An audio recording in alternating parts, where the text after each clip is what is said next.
다음 주일은 10월 성찬주일입니다. 대속의 은혜에 감사하는 믿음과 마음으로 성찬에 참여하시기 바랍니다. 오늘 2부 예배 후에 점심 식사가 있고요. 점심 식사 후에 1시 30분부터 전교인 성경 공부가 있습니다. 함께 하시기 바랍니다. 밑에 내려가셔서 점심 식사 드시고 교재는 풍성한 빛 교재로 그리고 동시간대 교회학교 운영합니다. 교회 행사 안내입니다. 월삭 새벽 기도회가 매월 1일 새벽 5시에 열립니다. 한 달을 주님께 올려드리면서 은총과 사랑을 간구하는 시간을 사모하며 동참하시기를 바랍니다. 금주 수요일 새벽 5시에 찬양을 합니다. 그리고 월삭이 수요일이라면 그날 저녁은 교육자들만 예배를 드리도록 하고요. 우리 직장을 다니셔야 되는 분들도 매월 첫날은 하나님 앞에 나오셔서 한 달을 주님께 올려드리고 기도하고 바라고 소원하는 그런 소원의 기도를 하나님께 드리도록 하겠습니다. 수요일 5시에 우리 반주자들 또 찬양팀들도 나오셔서 섬겨주시면 감사하겠고요. 매일 새벽 기도하는 것이 아니고 한 달에 한 번 하나님 앞에 올려드리는 그런 기도의 시간이 되기를 바랍니다. 담임 목사 동정입니다. 남부지방의 목회자 올레회가 내일 화곡순복음교회에서 열립니다. 수요 저녁 예배, 금요 밑거름기대 적극 동참을 기대합니다. 가족, 이웃, 친구 초청을 최선을 다해서 전도해 주시기 바랍니다.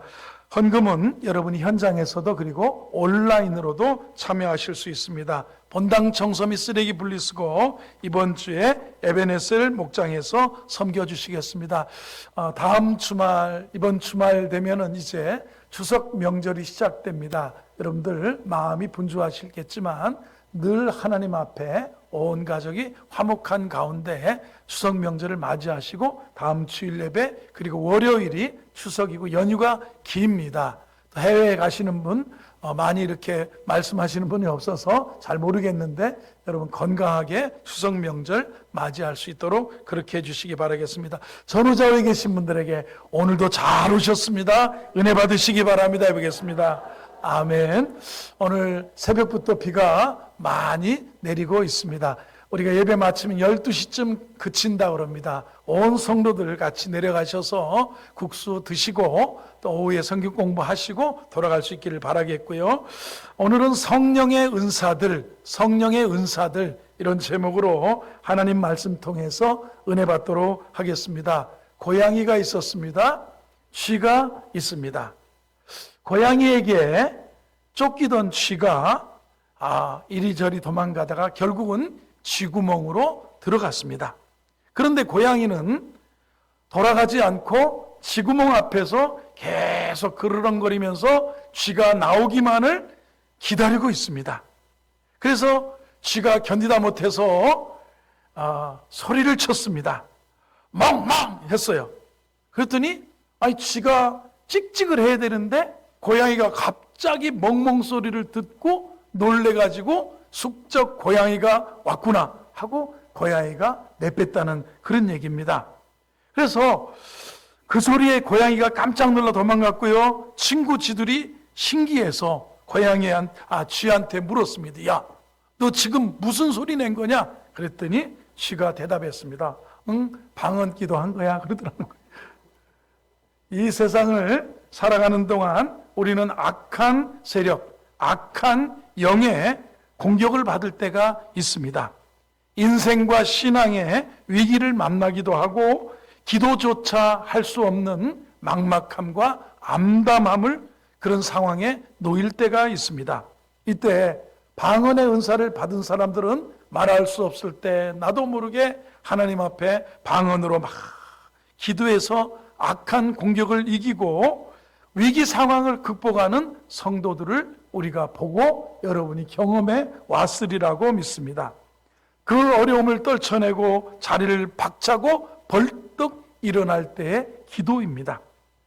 성령의 은사라는 말에 교회에 어떤 사람들은 광신도를 생각하기도 하고 어떤 사람은 신비주의를 생각하기도 합니다. 여러분, 제가 신앙생활 처음 시작할 때 80년대에 이런 소문이 있었습니다. 어느 기도원에 가면 개도 방언을 한다는 겁니다. 자기가 은혜를 사모하고 기도원 갔다 왔더니 집에 가보니까 개도 할렐루야 그러더래요. 멍멍멍멍 그러는 게 아니라 할렐루야 그러더라는 거예요. 개도 방언을 한다는 그런 설교를 우스꽝스럽게 하셨던 그런 목사님도 생각납니다. 사람들은 신구약 성경 66권이 완성된 다음에는 고린도전서에서 말하는 이 방언이라든가 은사는 사라졌다고 말하는 은사 중단주의 사상을 말하는 그런 자유주의 신학자들도 있습니다. 그래서 성령의 은사를 말하는 교회나 목사나 교단을 보면 이단시하고 그리고 광신주의로 광신도라고 취급하기도 한다는 겁니다. 그래서 진보 신학 쪽에서 볼 때 은사를 사모하는 사람, 시대감각 없는 사람, 사회의식도 없는 사람, 개인 체험주의자에 불과하다고 치부를 하게 되는 겁니다.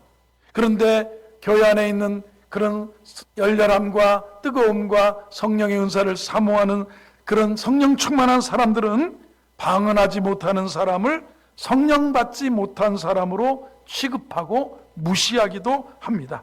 심지어 성령의 은사를 모르는 사람을 구원받지도 못한 사람이라고까지 극단적으로 생각하는 사람도 있습니다. 신앙생활에서 가장 중요한 것은 이런 저런 그런 스타일이 아니고 그런 뜨거움도 아니고 신앙생활 믿음의 결국은 곧 영혼 구원을 받음이라. 신앙에서 가장 중요한 것은 구원의 확신입니다. 성령이 아니고서는 오늘 3절 말씀을 보면 이렇게 그러므로 내가 너희에게 알리노니 하나님의 영으로 말하는 자는 누구든지 예수를 저주할 자라 하지 아니하고 또 성령으로 아니하고는 누구든지 예수를 주시라 할 수 없느니라. 이 성령으로 하지 않고는 예수님을 주라고 믿을 수 없기 때문에 성령이 역사하지 않고는 우리가 예수님을 주님이라 부를 수 없어 구원받을 수 없다는 그런 말씀입니다. 그러면 구원받은 그 다음 어떻게 신앙생활을 해나갈 것이냐, 어떻게 이웃과 교회를 섬길 것이냐, 어떻게 이 험한 세상 원수와 사단을 이기고 악한 공격을 물리치고 살 것인가. 이럴 때 하나님은 우리에게 각 사람에게 어떤 사람에게는 이런 각 사람에게 성령의 나타남을 주셨다고 그랬어요. 성령의 나타남, 이것이 성령이 우리를 어떤 사람에게는 이렇게 나타나고 또 저 사람에게는 이렇게 나타나고 성령의 나타남 자체가 은사입니다. 은사.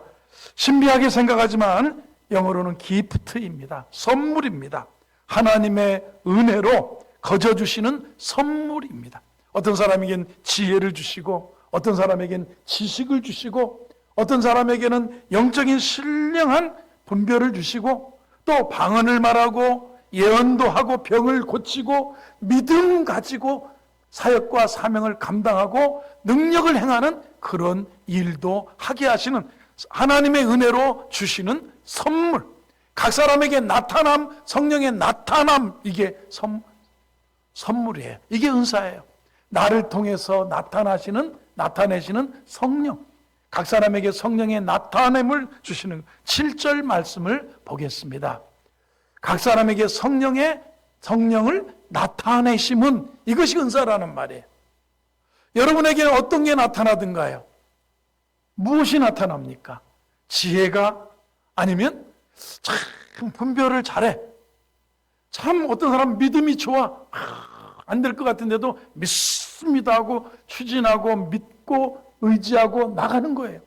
어떤 사람은 병 있는 사람 하면 우리 원로 목사님 같은 이리 와 내가 기도해 줄게. 기똥차지 내가 기도하면 다 하나 그러시는 거예요. 나으시는 거예요. 그렇다는 그러니까 나에게 나타나는 거예요. 내가 기도해 주고 싶은 마음이 들고 내가 병자에 가서 안수하고 싶은 마음이 들고 그래서 믿습니다. 그러면 병이 낫는 각 사람에게 성령을 나타내심, 이게 은사예요. 이 은사. 그래서 은사를 모르고 신앙생활을 하겠다는 것은 군인이 무기도 없이 전쟁터에 나가겠다는 것과 같은 겁니다. 카리스마, 은사라고 하는데 카리스는 은혜고 많은 선물이에요. 은혜의 선물, 하나님께서 내게 주시는 은혜의 선물입니다. 영적 전쟁에서 은사라고 하는 것은 전쟁터에 나가는 군인들에게 나눠주는 무기와 같다는 겁니다. 목사인 제가 말씀을 잘 못 전하고 그러면 아마 주일날 다 주무실 거예요. 가끔 피곤해서 주무시는 분들도 있어요. 하나님이 얼마나 사랑하시면 여기까지 와서 주무시겠습니까? 많은 그렇잖아요. 그런데 이 선물이에요. 전쟁터에 나가는 군인 것 같은데 제가 예를 들어서 저 조선시대에 사는데 그 칼을 들고 싸워야 되는데 요만한 칼 가지고 뭐 조개나 이렇게 벌리고 할 그 칼을 가지고 쥐어 이렇게 한다 그러면 이거는 정말 졸개도 아니고 전쟁터에 나가는 은사와 능력과 권능이 없는 그런 모습일 거라는 것입니다. 구원받은 백성들에게 내가 너에게 구원받은 백성들아 은사를 주노니 이 은사를 가지고 영적 전쟁에서 승리하며 살아야 된다. 서로 도와야 된다. 교회를 잘 섬기고 하나님께 영광을 돌려야 된다. 이것이 성령의 은사입니다. 각 사람에게 성령을 나타내심입니다. 은사는 우리 생활에 어떤 유익을 주느냐? 은사를 받으면 신앙생활하면서 예수 믿고 성령이 임하여서 예수를 주라고 고백하고 그리고 각 사람에게 나타나는 성령의 은사가 주어지는데 먼저 성령의 은사를 체험하고 경험하면 내 자신의 유익이 옵니다. 은사를 경험하면서 하나님이 살아계셨구나. 하나님이 나를 구원하셨네. 나를 사랑하셔서 구체적으로 내게 역사하시는구나를 느끼면서 이 은사로 이웃과 교회를 섬기는 가운데 하나님이 나를 쓰시고 나를 통해 역사하시는구나 하는 것을 깨닫게 되어서 신앙의 자존감이 확 살아나는 거예요. 나를 사랑하시고 나와 함께 하시니 높은 보좌 위에, 그러면서 하나님 앞에 나를 사랑하신다. 날 사랑하심 성경에 쓰였네. 성령의 은사를 체험하고 경험하면 신앙의 자존감이 그리고 하나님이 나를 사랑하시고 살아계시구나 하는 것을 확실히 깨닫게 되기 때문에 나 자신에게 첫 번 유익이 됩니다. 두 번째는 자신뿐만 아니라 내가 속한 교회, 내가 내 찬양을 잘해서 찬양으로 영광 돌리면 교회에 유익이 되고, 내가 정말 나는 교회에서 다른 건 다 시켜도 못하겠는데 나는 주방에 들어가서 뭘 하라 그러면 나는 막 정말 재밌다고 내 손에 못하 달리는 거. 제가 예전에 그 기도원에서 신학생 때 있는데 사모님이 금식 기도하러 40일 금식 기도하러 들어오셨어요. 그리고 나서 우리 은퇴하시고 지금 요양원에 계신 이경희 전도사님이 그때 전도사님인데 그때 전도사님이 한 60초도 안 되셨을 것 같아요. 막 학생들 수련회 들어오거나 성도들 수련회 들어오면 막 봉사하고 그러는데 사모님이 40일 금식 기도한 영성으로 그러시더라. 이경희 전도사님 손에 발에는 모타를 달아주신 것 같아. 막 하면서 막 기분이 좋아서 막 너무 하신다는 거예요. 제가 왜 전도사님이 생각나면 그 전도사님 요양원에 잘 계시냐고 이렇게 하니까 아드님이 뭐처럼 했는지 핵고구마를 한 상자를 붙여와서 지금 교회 식당에 있어요. 그래가지고 내가 지금 전도사님이 생각이 났는데 그런 거예요. 쉽게 얘기하면 은사는 자기 자신뿐만 아니라 교회 공동체에 내가 받은 은사로 유익을 주는 거예요. 내가 섬기는 찬양으로 아니면 교사로 아마 아이들이 유익을 얻고 그러는 거 아니겠습니까? 은사로 섬길 때 세 번째는 내 삶 속에서 교회 안에서 하나님의 뜻이 이루어진다는 겁니다. 은사로 섬길 때. 그래서 은사는 하나님으로부터 온 것인데 나도 유익을 얻고 교회 공동체에 유익을 끼치다 보면서 하나님께 영광이 된다는 것입니다. 그러면 선물이라고 해서 은사가 은혜로 주시는 선물이고 우리에게 나타나는 거예요. 하나님께서 예수를 구주로 믿고 예수님을 구세주와 주님으로 믿고 예배하며 기도하며 은혜를 사모하며 사는 자들에게 주시는 선물적인 게 은사인데 우리에게 나타나는 거예요. 나 주었다, 나 내게 주었다, 꿈에 나타나도 주었다고 하는 게 아니라 내게 각 사람에게 성령을 나타내시는 거예요. 나타내시면 이걸 유익하게 하려고 주시는 건데 선물이에요. 원래 이 선물이라고 하는 것은 선물할 때 정성스럽게 준비한 그 옛날 동양에 나오는 그런 그 제사 음식을 얘기했던 거예요. 참 제사장 보세요. 제사상 고기 평소에 쉽게 접하기 어려운 신선한 양질의 고기 아닙니까? 고기 산적을 올리고 그 다음에 영광 골비를 올리고 옛날 어른들 농사 짓다가 귀한 것 있으면 임금님 진상 2,000쌀 뭐 여주쌀 저기 영광 골비 저 나주 배 이러면서 좋은 것들을 이렇게 올리던 그런 때가 있습니다. 그럴 때 임금님도 종종 충성스러운 신하에게 하사품이라고 해서 선물을 내렸습니다. 태조 임금은 개국공신들에게 충성스러운 개국공신들에게 개국공신들의 영정을 그리게 해서 이 초상화를 그려서 내려줬다고 그러고요. 태조는 개국공신들에게 특별히 이제 그 세조라고 하는 세조는 신숙주 같은 그런 신하들에게 옷감과 비단과 술을 내려주고 꿇어 앉아가지고 충성을 다하겠다고 그랬다는 거예요. 그런데 성삼문이라고 하는 그런 신하는 어땠습니까? 세조에게 어느 날 불려갔습니다. 야, 그대는 내가 주는 녹을 먹고 살면서 왜 내게 충성하지 않느냐? 이렇게 물으니까 나는 왕위를 찬탈한 그런 사람에게 그대를 왕으로 인정하지 않습니다. 그대가 갖다 놓은 곡식, 그대가 내려준 비단은 다 우리 집에 창고에 쌓여 있으니까 마음대로 가져가시오. 이렇게 당장 가져가시오. 그렇게 막 호통을 쳤다는 거예요. 그래서 이제 그 섯을 버럭해 칼날에 의해서 죽어갔지만 임금이 준 선물을 거절하는 것은 임금을 거절하는 것 같다. 이런 얘기하고 싶은 거예요. 자, 하나님께 은사를 받았다. 하나님께서 내게 은혜와 은사가 나타났다. 각 사람에게 성령을 나타내셨다. 그런데 은사를 받았을 때 감사하고 충성을 다하면 하나님을 나의 왕으로 인정하고 나의 주님으로 모시고 사는 건데 은사를 받았는데 이것을 어디 깊은 곳에 감춰놓고 활용하지 않고 섬기지 않는다면 은사를 주신 분에게 불경죄를 범하는 거하고 같다는 겁니다. 은사는 귀한 거지만 한편으로는 두려운 거예요.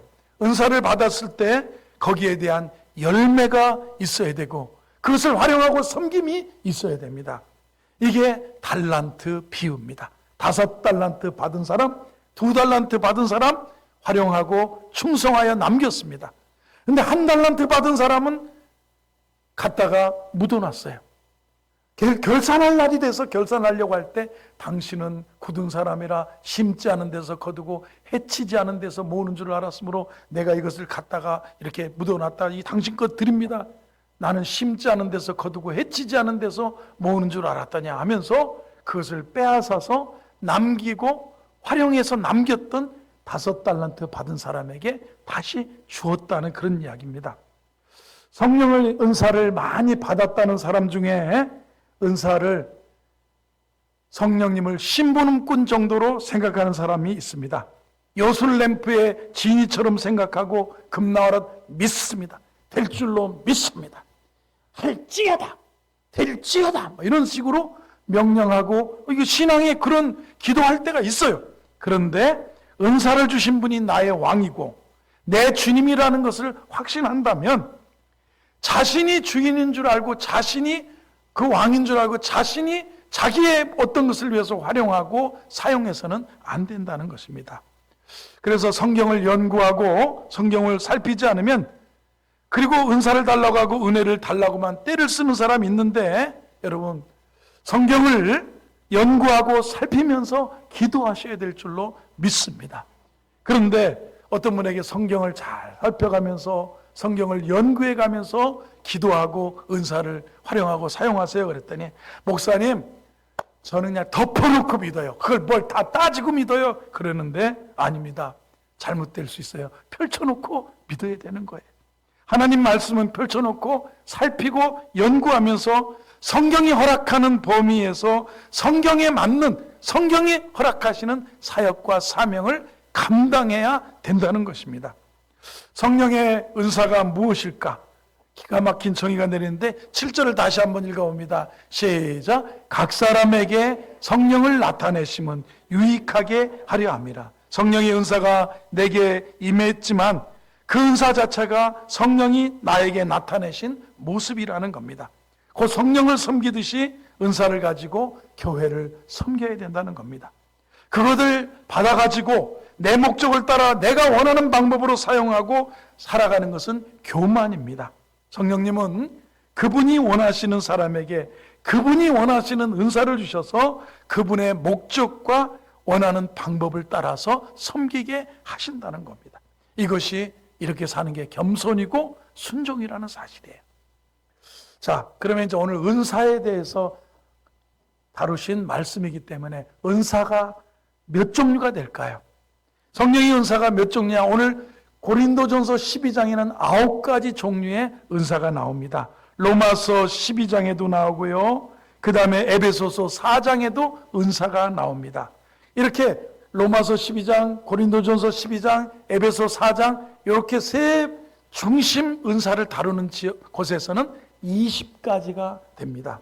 그러다가 베드로전서에 가면 대접하는, 손님 대접하는 대접자라는 것도 은사죠. 어떤 사람은 은혜가 메말랐는지 물 한 잔 주지 않는 사람도 있어요. 근데 성경이 뭐라고 합니까? 소자 중에 제자의 이름으로 냉수 한 그릇이라도 대접하는 자에게는 결단코 상을 잃지 않으리라. 대접하는 은사, 손님 대접하기를 힘쓰고 그러잖아요, 베드로가. 그 다음에 순교하고 구제하는 은사가 있습니다. 순교의 은사, 구제의 은사. 이런 때 어려울 때는 이렇게 나눠주는 사람, 명절 때 친척들에게 또 사랑하는 가족들에게 이렇게 나눌 것이 있으면 나눠주는 사람이 있고요. 그 다음에 평생 결혼하지 않고 혼자서 하나님의 일을 감당하는 독신의 은사도 고린도전서에서 다룹니다. 그래서 성경에는 한 27가지 정도 아니면 30가지 정도의 성령의 은사가 기록되어 있습니다. 오늘 본문 3절과 11절을 통해서 성령의 9가지 은사를 중심으로 이렇게 간략하게 설명하면서 결론을 내리고 은혜를 받으려고 합니다. 각 사람에게 성령을 나타내시는 것은 유익하게, 성령이 나타나는 은사, 나타나야 되죠.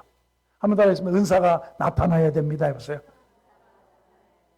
성령의 나무는 한 그루입니다. 주님도 한 분이시고 하나님도 한 분이시고 교회도 하나고 성령도 하나셔요. 그래서 하나라고 볼 수 있어요. 근데 나무에게는 한 3가지 정도가 뻗어 있고 3가지에 3개씩 열매가 9가지 열매가 맺히는데 첫 번째 가지에는 계시와 관련된 가지가 있습니다. 지식의 말씀, 지혜의 말씀, 영분별. 이건 계시적인 거예요. 지식의 말씀, 지혜의 말씀, 영분별. 두 번째 가지에는 언어와 관련된 그런 성령의 은사가 있습니다. 방언의 은사, 통역의 은사, 예언의 은사. 언어에 관한 겁니다. 예언의 은사, 방언의 은사, 통역의 은사. 세 번째 가지에는 권능과 관련된 겁니다. 믿음의 은사, 병고침의 은사, 능력행함의 은사가 9가지 중에 이렇게 셋으로 나눌 수 있겠습니다. 지식의 말씀의 은사. 한번 따라하겠습니다. 지식의 말씀의 은사. 지식의 은사가 아니라 지식의 말씀이에요. 하나님께서 그분의 백성과 교회를 돌보시기 위해서 누군가에게 친히 알려주셔서 알게 하신 거예요. 내가 그런 지식이 없었는데 알게 해주신 거예요. 쉽게 얘기하면 사울을 왕으로 부르셨고 사울을 이스라엘의 초대 왕으로 세우실 때 누굽니까? 사무엘에게 그 암나귀를 잃어버린 사울이 찾아오자 사무엘은 본 적도 없었는데 뭐예요? 암나귀를 찾게 해드리라고 하고 그 다음에 그 사울에게 예언하고 안수기도를 해서 돌려보내는 겁니다. 엘리사에게 아람 군대의 작전과 군대 이동 상황을 하나님께서 알려주셨어요. 이게 지식의 말씀이에요.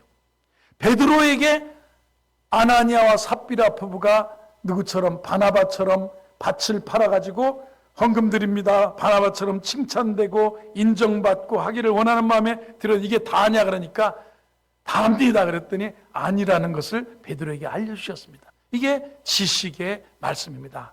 하나님께서 알려주셨어요. 미리 알려주시는 거예요. 지혜의 말씀의 은사가 뭘까요?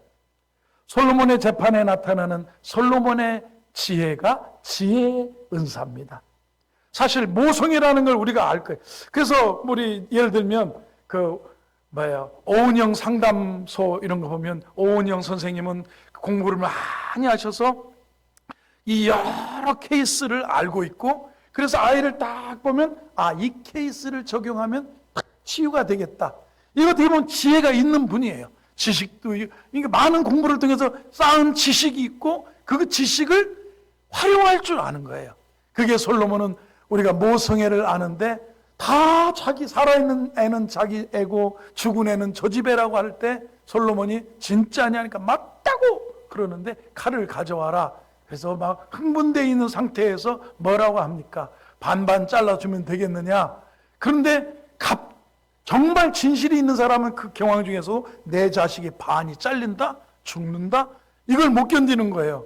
그래, 아닙니다 하면서 기꺼이 포기하던 그 여인의 모성애를 보면서 솔로몬은 살아있는 아이는 저 어미에게 주고 이 어미가 진짜 어미다라는 것을, 이 어미가 진짜 어미다는 것을 판결해내는 겁니다. 이게 지혜의 은사입니다.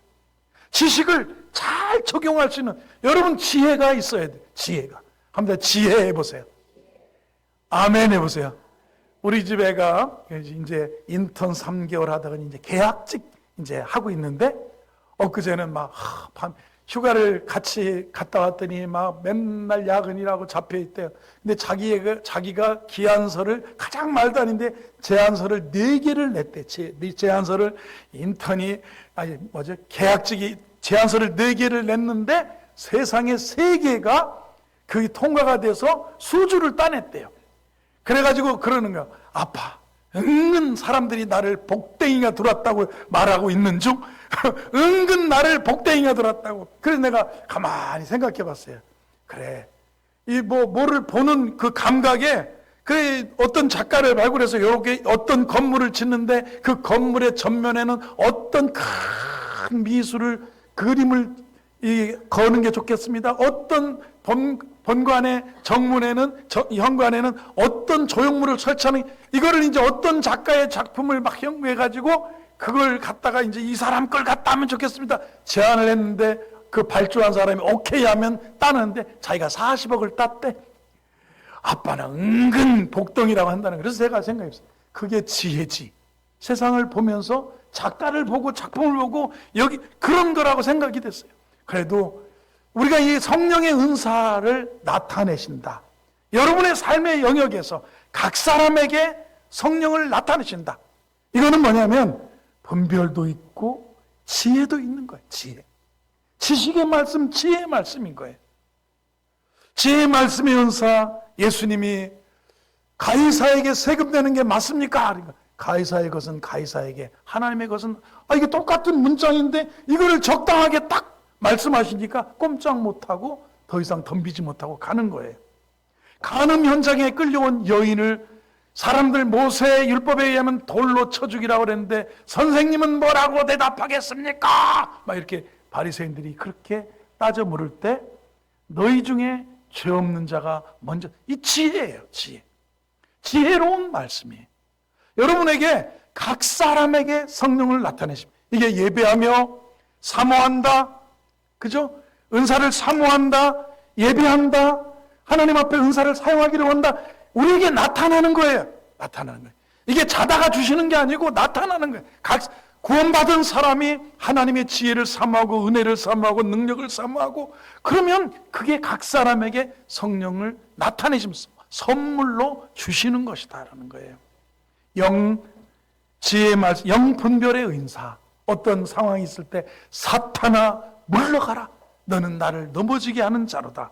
이게 말씀과 계시에 관한 그런 은사입니다. 두 번째는 이제 언어에 관한 은사, 방언의 은사가 있죠. 방언의 은사. 이 고린도전서 4도행전 2장에 나타나는 은사는 외국어 방언입니다. 진짜 각 지역 사람들이 알아들었습니다. 오늘 고린도전서 12장에서 말하는 은사는 그냥 하나님과 기도하는 오늘날 여러분들이 기도하는 방언의 은사입니다. 그런데 배운 적이 없는데 이것을 말하는 겁니다. 하나님이 살아계시고 내게 역사하셔서 이게 가짜가 아니라는 것을 방언한 사람들은 알아요. 그렇죠? 아는 거예요. 방언의 은사, 그리고 방언을 통역하는 은사. 방언을 통역하려면 영어를 외국어를 번역하는 것처럼 말씀이 길면 긴 대로 나오는 게 아니라 방언을 통역할 때는 하나님의 뜻이 간략하게 나타나기도 해요. 그래서 짧을 수도 있고 그렇습니다. 예언의 은사도 말에 관한 은사죠. 예언에 과거에 일어났던 일인데 그 얘기를 말해주고 현재 부딪힌 수많은 상황 속에서 친히 하나님 말씀할 때가 있고 앞으로 되어질 일들에 대해서 하나님이 예언적인 말씀도 주실 때가 있다는 겁니다. 그리고 믿음의 은사, 믿음. 여러분 믿음 없으면 집 계약도 못해요. 결정장애라는 말 들어보셨죠? 아유, 나 교회 갈 때 뭐 입고 가지?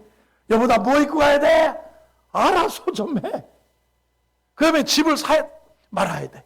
결정장애, 우리 상담을 공부할 때 가장 다루기 힘든 사람이 그렇답니다.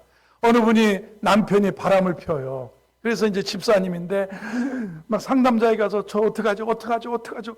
그러면 한번 미행 좀 해보세요. 그러니까 저 미행하려고 차 탔어요. 남편이 가고 있어요. 따라갈까요 말까? 따라가 보세요. 기왕 차를 타셨으니까.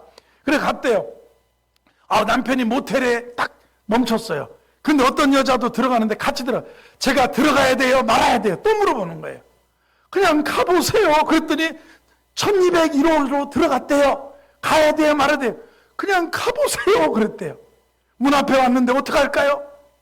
여기까지 모든 것에 결정을 못하고 물어보고만 하고 하는 게 이 믿음이 없는 거예요. 세상을 살아갈 때 집을 계약을 한다, 대학에 입시를 아니면 회사에 가서 어떤 결정을 할 때 위로 올라갈수록 고독하지 않습니까? 그때마다 하나님의 은혜를 구하고 지혜를 구하고 성령의 주시는 믿음의 은사가 없이는 수많은 어려움과 역경과 난관을 헤쳐나갈 수 없는 거예요. 이 믿음의 은사. 믿음이 참 믿음 좋으시다. 믿음. 여러분에게 믿음 좋은 성도 되기를 바랍니다. 믿음의 은사입니다. 병 고치는 은사입니다. 아까도 말한 우리 원로 목사님은 아이고 아픈 사람 다 봐. 아픈 사람. 여러분 어떻게 이 병 고치는 은사가 아니면요. 아픈 사람 기도해 줄 용기도 안 나고 기도하고 싶은 마음도 안 들고 그러는데 다 오라는 거예요. 다 아싸라 하시면서 다 낫대. 본인은 다 낫대요. 이게 은사예요. 이게 은사예요. 그리고 나타날 그 믿음이고 그게 은사라는 것이에요. 능력 행함의 은사가 있습니다. 요단강이 갈라지게 하고 여리고 성 앞에서 소리치게 되는 것이고 그래요. 은사라고 하는 것은요. 은사의 주인은 하나님이십니다. 하나님 뜻대로 받아서 하나님 뜻대로 사용해야 되고요. 어떤 사람은 가만히 있으면 은사가 오는 줄로 아는데 아닙니다. 예배드리고 사모하고 갈망할 때 나에게 나타난다. 예배드리고 사모하고 주님 지혜를 주세요. 주님 믿음 가지고 나가니 이번에 계약이 잘 되게 이번 PT에서 이기게 해주세요. 주여 내가 사업을 시작하는데도 믿음이 있어야 돼. 믿음이. 각 사람의 믿음대로 내 믿음대로인데 나는 믿음이 없어서 안 하려고 하는데 자꾸 부인이 하라고 그래서 했으면 그 믿음 없는 거예요. 믿음의 분량대로 각 사람에게 지혜로 각 사람에게 나타남이 있어야 된다는 겁니다. 오늘 시간이 이래서 성령의 은사를 다루는 결론은 이겁니다. 너희는 더욱 큰 은사를 사모하라. 내가 또한 가장 좋은 길을 너희에게 보이리라 그랬습니다. 가장 좋은 길 은사 사랑으로 보여주신다는 겁니다. 여러분 더욱 큰 은사를 사모하면서 주시는 은사를 가지고 하나님 섬기는 은혜가 있기를 바랍니다. 한 번 더 해서 더욱 큰 은사를 사모하라. 어떻게 해요? 은사는 예배드리고 사모하고 갈망할 때 나타나는 거예요. 각 사람에게 성령을 나타내 주시는 것은 유익하게 하시는 거예요. 여러분이 신앙생활에도 유익이 없고 열매가 없는 것은 예배드리며 사모하고 갈망할 때 하나님의 기름 부으심이 성령의 은사가 부족해서 그래요. 이런 더욱 큰 은사를 사모하라는 이 말씀 붙들고 오늘도 승리하시기를 주의 이름으로 축원합니다.